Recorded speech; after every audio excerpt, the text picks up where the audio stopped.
আল্লাহর ওলি হুজুর গাউসুল আজম আব্দুল কাদের জিলানী আল হাসানি ওয়াল হুসাইনি রাদিয়াল্লাহু তাআলা আনহুম। তিনি সাধারণ রিয়াজতের ওলি ছিল না, তিনি ছিল মাদারাজাত ওলি। মাদারাজাত ওলি তাকে বলা হয় যিনি মার পেট থেকে ওলি হইয়া ভূমিষ্ঠ হয়। জোরে কন্যা সুবহানাল্লাহ।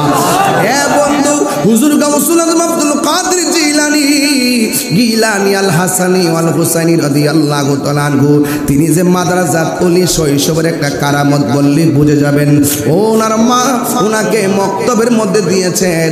মক্তবের মধ্যে দেওয়ার কারণে ওনার আম্মা যখন হুজুরের কাছে পাঠাইছে, হুজুর বলতেছে পড়ো আউযু বিল্লাহ, সন্তান কয় বিসমিল্লাহ। হুজুর বলে পড়ো আলিফ, সন্তান পড়ে বা। হুজুর বলে পড়ো আলহামদুলিল্লাহ, সন্তান পড়ে আলিফ লাম মিম। এবার হুজুর একটা বলে, সন্তান আর একটা বলে। হুজুর ডাক দিয়া কয় আব্দুল কাদের, তোমার মা পাঠাইছে তোমাকে কোরআন শিক্ষা দেওয়ার জন্য, তুমি দিয়ে একটা বললে আরেকটা পড়ো। তোমার মা তোমার শিখাই আমার কাছে পাঠাইছে। আব্দুল কাদের জিলানী আল হাসানি ওয়াল হুসাইনি রাদিয়াল্লাহু তাআলা আনহুম বলতেছেন, না না, আমার আম্মা আমারে পড়াই নাই, আমি আম্মার কাছ থেকে শিখছি। এখানে কিন্তু একটা হিকমত আছে রে বাবা। উস্তাদ দৌড়াইয়া ছাত্রটারে লইয়া মা দুঃখিনীর কাছে গেছে।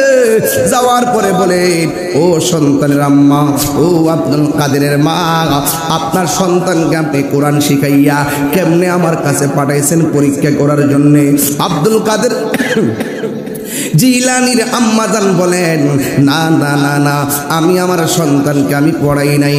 এবার উস্তাদের সামনে ছাত্র ডাক দিয়ে কে, হুজুর আমি কিন্তু বলেছি আমার আম্মা আমারে শিখাই নাই, আমি আম্মার কাছ থেকে শিখছি।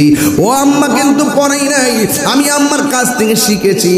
এই কথা বলার পরে এবার উস্তাদ ডাক দিয়ে কে, তোমার ব্যাপারটা বুঝলাম না। এবার আব্দুল কাদের জিলানী ডাক দিয়া বলে, ও হুজুর,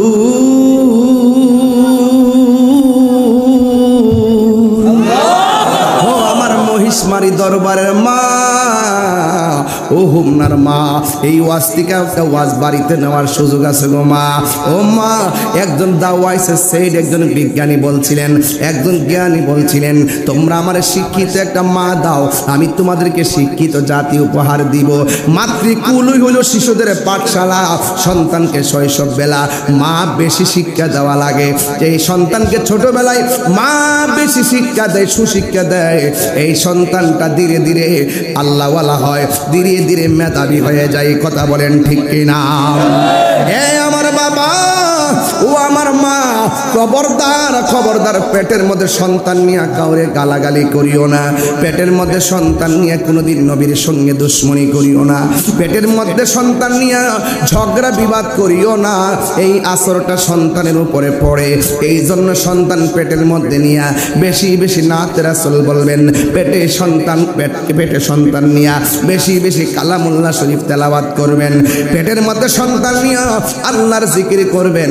যদি আপনার বেশি কষ্ট লাগে, তখন আপনি রাতের বেলা যদি প্রসব ব্যথা শুরু হয়, তখন আপনি আমার মতন জিকির করবেন, গাফুরুর রহিম নাম তোমার আল্লাহ, আল্লাহ আল্লাহ গাফুরুর রহিম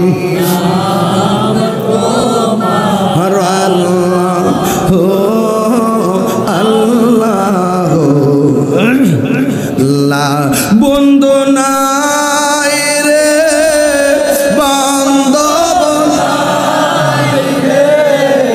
যে জায়গায় কন্যা আল্লাহ, আও দিলটা নরম করে কন্যা আল্লাহ। আরে বন্ধু নাই রে বান্ধব,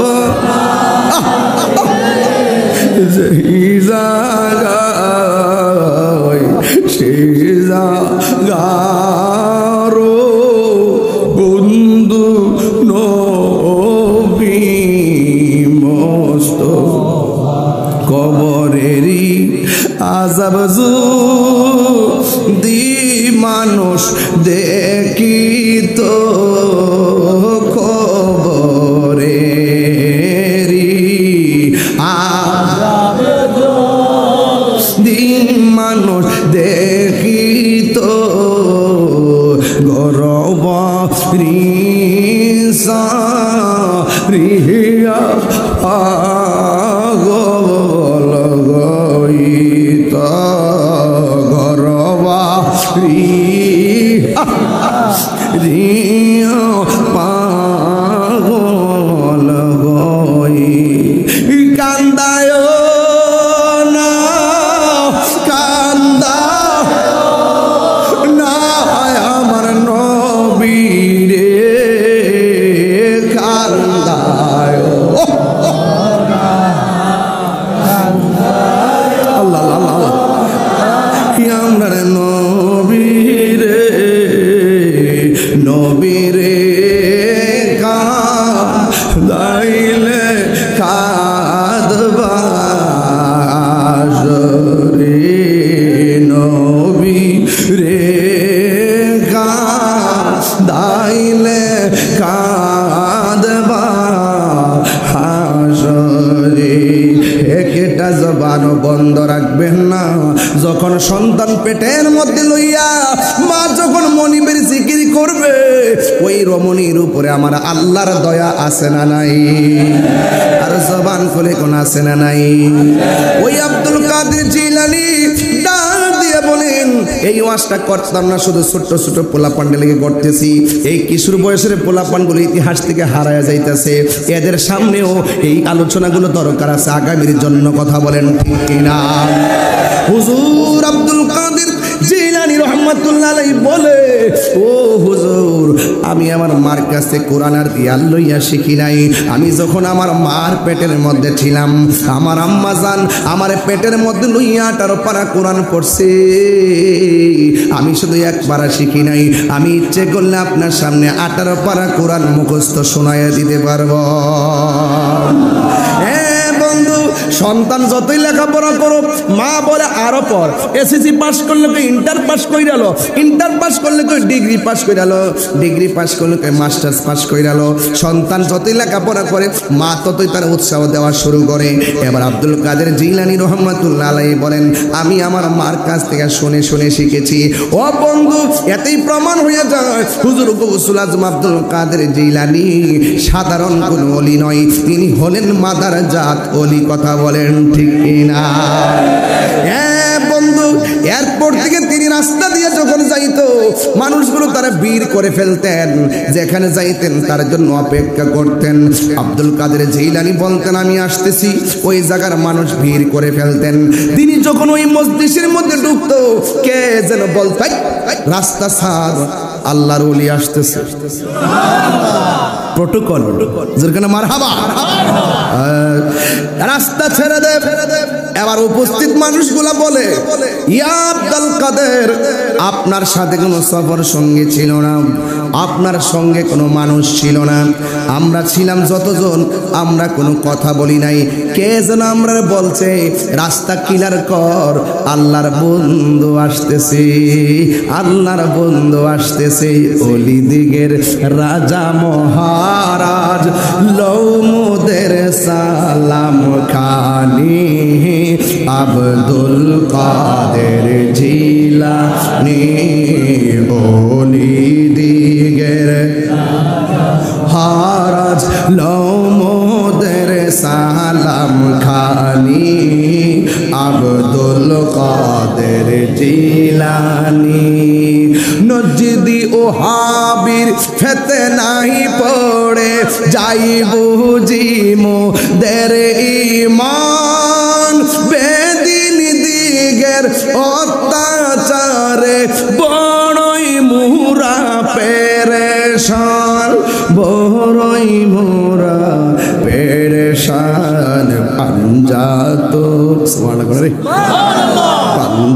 পাঞ্জাতন মানেননি আপনারা আর মানেননিও পাঞ্জাতনের দোহাই তোমার পাঞ্জাতনের দোহাই তোমায় করো মুশকিল আসানি আব্দুল কাদের জিলানী ওলি দিগের রাজা মহারাজ ওলি দিগের রাজা মহারাজ লৌমুদের সালাম খানি আব্দুল জিলানি। জোরে জোরে কে আল্লাহু আকবার বলা যাবে না? এ বন্ধুরে, ও হুমার বাবাজিরা, ও তিতাসের বন্ধু, এবার আব্দুল কাদের জিলানীকে ডাক দিয়া বলে, এসেছেন একা? আপনিও কথা বলেন নাই, আমরাও কথা বলি নাই, কে যেন বলছে রাস্তা ক্লিয়ার কর, আল্লাহর বন্ধু আসতেছি। আব্দুল কাদের জিলানী জানে কি জানে না? ডাক দিয়া বলে, ও মুসল্লিয়ানে কেরাম, তোমাদেরকে যিনি বলছেন রাস্তা ক্লিয়ার করে মাঠ ফাঁকা করে আমাকে বসার জায়গা দেওয়ার জন্য, তিনি কেউ না, তিনি হলেন আল্লাহর পক্ষ থেকে প্রেরিত ফেরেশতার দল। আর জোরে জোরে বলেন আল্লাহু আকবার। হ্যাঁ বন্ধুগণ, পায়ের মধ্যে হাত দিয়া বলি, গাউসুল আজমকে সাধারণ মনে করবেন না। পীরানে পীর গাউসুল আজম সকল অলিদের অলি, সকল অলিদের, সকল অলিদের অলি। তিনি এমন ভাবে মুরাকাবা করত, ও বন্ধু আব্দুল কাদের জিলানী গিলানী আল হাসানি ওয়াল হুসনে এলেমে শরীয়তে তরিকতে হাকিকতে মারফতে এমন একজন ওলি, যিনি চিন্তা করলেন ঘরের মধ্যে বসে বসে মালিককে ডাকি, সন্ধ্যাবেলা ডাকি, সকালবেলা ডাকি, এবার মন চাইতেছে আর ঘরের মধ্যে মালিকের সঙ্গে কানেকশন না, এবার এমন একটা জায়গা গিয়ে মালিকের সঙ্গে কানেকশন লাগাইয়া দিব, যেই জায়গায় গিয়ে আমি আল্লাহকে ডাকলে মালিকের সঙ্গে কানেকশন লাগাইলে পৃথিবীর কেউ আমাকে বাধা দিবে না, আওয়াজ করবে না। এই কথা চিন্তা ভাবনা কইরাম তিনি ঘর থেকে বের হইয়া একটা জংলায় চলে গেছেন। জংলায় যাইয়া তিনি মুরাকাবার মধ্যে বসে গেছে। আমার সমাজের ভিতরে মুরাকাবা অনেকে চিনেন না, ওলি আল্লাহর দরবারে এসেছেন, মুর্শিদ কেবলা সবক দিচ্ছেন আপনাকে মুরাকাবার, অথচ আপনি মুরাকাবা যদি না করেন তরিকতের মজা পাবেন না। কথা বলেন ঠিক কি না? মুরাকাবা যদি না করেন, এখন বলে হুজুর মুরাকাবা মানে কি? মুরাকাবা মানে হলো ধ্যান করা। আহা, আমার রুহুটা নিয়ে গেল, আমাকে গোসল করাইতেছে, আমার গোসলে পানি দিচ্ছে, নাকে তুলা ঢুকাই দিছে, কানে তুলা ঢুকাই দিছে, মসজিদের খাট এসে গেছে, মানুষ আমাকে কাঁধে নিয়ে নিছে, জানাজার মাঠে হাজার লোক এসে গেছে, 4 জন কাঁধে করে আদার বাড়িতে নিয়ে গেছে, কবরে 3 জন নামায়া দিছে, উপরে ছানিগুলো দিয়ে দিছে, বাঁশগুলো দিয়ে দিছে, চাটাইগুলো দিয়ে দিছে, মাটিগুলো দিয়ে দিছে, দেওয়ার পরে মাটি দিয়া সব বিদায় হয়ে যাইতেছে। হাই রে, কি এর দুনিয়া, কিসের টাকা, কিসের পয়সা, আমার সাথে দিয়ে আমার মাও নাই, আমার সাথে দিয়ে আমার বোনও নাই, আমার সাথে আমার স্ত্রী নাই, আমার দিয়ে আমার সম্পদ নাই, আমার দিয়ে আপনজন কেউ নাই, আসছিলাম মুট করে, গেলাম দিয়ে খালি হাতে। আরে যেই কাপড়টা পরাই দিছে এই কাপড় দিয়ে সেলাইও নাই, আরে যেই কাপড়টা পরাই দিছে এই কাপড় দিয়ে পকেটও নাই। হায় হায়, কিছু নিতে পারলাম না। এই দুনিয়ার কেউ আমার আপন না, এই দুনিয়ার আপন আমার কেউ না। আল্লাহ, এই দুনিয়ার সব আমি ছেড়ে দিলাম, এই দুনিয়ার কিচ্ছু আমার দরকার নাই। আল্লাহ তুমি আমার হয়ে যাও, আল্লাহ তুমি আমার হয়ে যাও, আল্লাহ তুমি আমার হয়ে যাও, ও আল্লাহ তুমি আমার হয়ে যাও।